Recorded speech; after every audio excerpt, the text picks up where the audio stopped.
ونصلي ونسلم على رسوله الكريم أما بعد قال رسول الله صلى الله عليه وسلم إنما الأعمال بالنيات وإنما لكل امرئ ما نوى فمن كانت هجرته إلى الله ورسوله فهجرته إلى الله ورسوله ومن كانت هجرته إلى دنيا ونصيبه كما قال عليه الصلاة والسلام. معزز ساتھیائے کرام وعزیز طلباء و طالبات، میں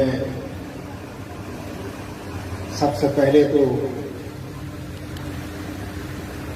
اس سال فارغ التحصیل ہونے والی تمام طالبات کو مبارکباد پیش کرتا ہوں. یہ سخن ان کی جانب اس لیے ہے کہ جو میں گفتگو کرنے جا رہا ہوں ان میں سے زیادہ تر کا تعلق ان بچیوں کے ساتھ ہے اور ان کے والدین کے ساتھ ہے. باقی سب آپ ماشاءاللہ اساتذہ ہیں اور مجھ سے زیادہ صاحب علم ہیں. میں خود بھی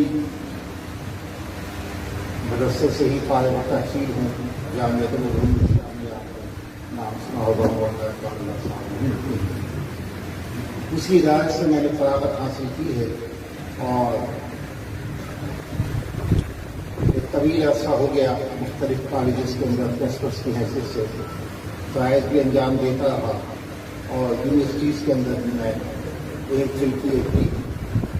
طلباء اور طالبات کا استاد ہوں. کوئی 6 PhD ہو چکے ہیں، 15 MPhil ہو چکے ہیں. میں آپ کو علم میں لانا چاہتا ہوں کہ ہمارے ہاں فارغ التحصیل ہونے والے طلباء اور طالبات کے لیے مختلف قسم کی مشکلات ہوتی ہیں. ایک زمانہ تھا مدارس کے اندر پابندی تھی، لہذا یہ طلباء اور طالبات نہ میٹرک کا امتحان دے سکتے تھے نہ انٹر کا، حتیٰ کہ فاضل عربی، ادیب عربی اور عالم عربی کے جو امتحانات ہیں وہ بھی نہیں دے سکتے تھے. بہرحال اب ماحول بہت بہتر ہوا ہے اور پہلے یہ ماحول صرف اور صرف محتممین کے صاحبزادگان تک محدود تھا. اب دیگر طلباء کو بھی چھوٹ دی جاتی ہے اور وہ بھی اس سے استفادہ کرتے ہیں. ہماری یہ کوشش رہی کہ اس حدیث کی روشنی میں زندگی کے تمام کاموں کو ہم دین کے دائرے میں لے آئے. اس لیے کہ یہاں یہی بتایا گیا ہے نا کہ اعمال کا مدار اس پر ہے، نیتوں پر ہے کہ آپ کون سا کام کرتے ہیں اور کس نیت سے کرتے ہیں. آپ تو اگر مدرسے میں رہ کے یا مسجد میں رہ کے اپنے فرائض کو ادا کرتے ہیں لیکن آپ کی نیت ٹھیک نہیں ہے، آپ کی نیت اس سے بھی دنیا مقصود ہے، تو کیا کہا گیا ہے قیامت کے دن کیا ہوگا؟ آپ کے منہ پہ مار ہوگا. لہذا جب ہم نے یہ حدیث پڑھ لی، ابھی اس کی آخری حدیث بھی آپ سنیں گے، تو ہم اس کو فکری طور سے کیوں قبول نہیں کرتے؟ ہمیں اس بات کو سمجھ لینا چاہیے کہ جو شخص جس شعبہ حیات میں جا کر دین کی نیت سے، ثواب کی نیت سے، خدمت خلق کی نیت سے اگر کام کرتا ہے تو وہ بھی دین کا کام کر رہا ہے. آپ خود اس کو مسجد و مدرسے تک اگر محدود کرتے ہیں تو اس کی ذمہ دار تو خود آپ ہیں. اس سوچ میں تبدیلی کی ضرورت ہے. میں جانتا ہوں کہ میرے جانے کے بعد ہو سکتا ہے بعض لوگ میری اس بات کو تنقید کریں. میں ان سب کو دعوت دیتا ہوں کہ وہ میرا فون نمبر مولانا طیب سے لیں، مجھ سے بات کریں.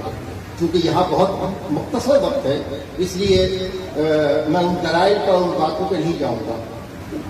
ہمیں اس دائرے میں بہت مشکلات کا سامنا رہا. کچھ مشکلات جیسا کہ میں نے کہا خود مدرسے کی طرف سے تھی اور کچھ مشکلات وہ تھی جو مختلف اداروں کی جانب سے، یعنی وہ نہیں چاہتے تھے کہ یہ مدرسے کا پڑھنے والا کسی کالج میں آئے، کسی اسکول میں آئے یا کوئی اور کام کرے. ان کا کہنا تھا کہ مسجد اور مدرسہ بس یہ آپ کے حوالے ہے، اسی میں آپ رہیں، اس سے باہر نہ آئیے۔ یہ میڈیا پہ آپ کیوں آتے ہیں؟ میڈیا تو مولوی کی جگہ نہیں ہے، سیاست تو مولوی کی جگہ نہیں ہے، ان سب چیزوں پہ اعتراض ہے، ٹھیک ہے نا؟ ان کا مقابلہ کر کے جگہ بنانی پڑتی ہے۔ آپ لوگوں میں سے ہو سکتا ہے بہت سے مولانا فضل الرحمان صاحب سے بھی اختلاف رکھتے ہیں، حالانکہ میں انہیں اس زمانے کا ایک بہترین مجتہد، سیاسی مجتہد سمجھتا ہوں، اور میں سمجھتا ہوں کہ ان کی نگاہ جہاں تک جاتی ہے عام علماء کی نگاہ وہاں تک نہیں جاتی، اور انہوں نے کتنے نشے و فراز سے بچایا ہے، وہ بھی تو ایک مدرسے کے مولوی ہے نا۔ یہ صلاحیت ہر فاضل کے اندر ہوتی ہے جو ہمارے مدرسے سے پڑھ کے نکلتا ہے۔ فرق صرف اتنا ہے کہ ہم اس کو راستہ بتلائیں، اس کو موقع فراہم کریں۔ وہ سب کچھ کر سکتا ہے۔ مولانا مفتی احمد الرحمان صاحب میرے بھی استاد ہیں، وہ دورے کے اندر انہوں نے، میرا خیال ہے کہ یہ جملہ 50 دفعہ تو ہمیں کہا ہوگا مخاطب کرتے، میاں یہ مت سمجھو کہ تم بڑے ذہین ہو، تو تم ذہین ہو تو بڑے آگے بن جاؤ گے، تم ذہین ہو تو اللہ کے یہاں مقبول ہو جائے گا۔ فرمایا کہ میں اپنی کلاس کا کم درجے کا طالب علم ہوں، اپنے بارے میں کہا، مجھے نہیں معلوم کہ یہ انہوں نے عاجزی کے طور پر کہا یا حقیقت کے طور پر کہا۔ فرمانے لگے کہ وہ جو میرے ساتھ بڑے بڑے ذہین تھے وہ آج روڈ انسپیکٹر ہیں، یہ ہم استعمال کرتے ہیں، وہ روڈ انسپیکٹر ہیں، یعنی گھوم پھر رہے ہیں روڈ پر، اور اللہ نے مجھے یہ عزت دی ہے کہ میں آج اس مدرسے کا محتمم ہوں۔ یہ جملہ اور یہ بات ان کی جو تھی وہ ہم جیسے کمتر طالب علموں کے ذہن میں بیٹھ گئی کہ اللہ کے یہاں قبولیت جو ہے وہ ذہانت کے ساتھ مشروط نہیں ہے، اخلاص اور نیت کے ساتھ مشروط ہے۔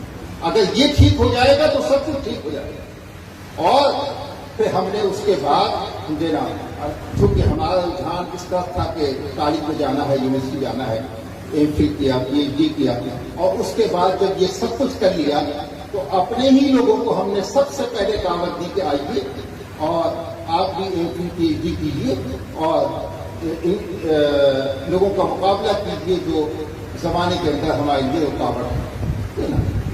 یہ کوئی سن 2011 کی بات ہے کہ میں چونکہ پورے سندھ میں سب سے سینئر ہوں، مجھ سے سینئر کوئی نہیں ہے، یہاں سے لے کر کراچی سے لاڑکانہ تک سب سے سینئر ہوں، اور سینئر اس لیے ہوں کہ یہ جو سلیکشن ہوتا ہے ہمارا پبلک سروس کمیشن سے ہوتا ہے، یہ میں نے 2 دفعہ پاس کیا۔ لوگ 1 دفعہ کرتے ہیں لیکچر لگ جاتے ہیں، میں نے 2 دفعہ مقابلہ کیا اور دونوں دفعہ کامیابی حاصل کر کے میں لوگوں سے سینئر بن گیا، کئی 100 لوگوں سے سینئر بن گیا، تو آج پورے سندھ میں سب سے سینئر ہوں۔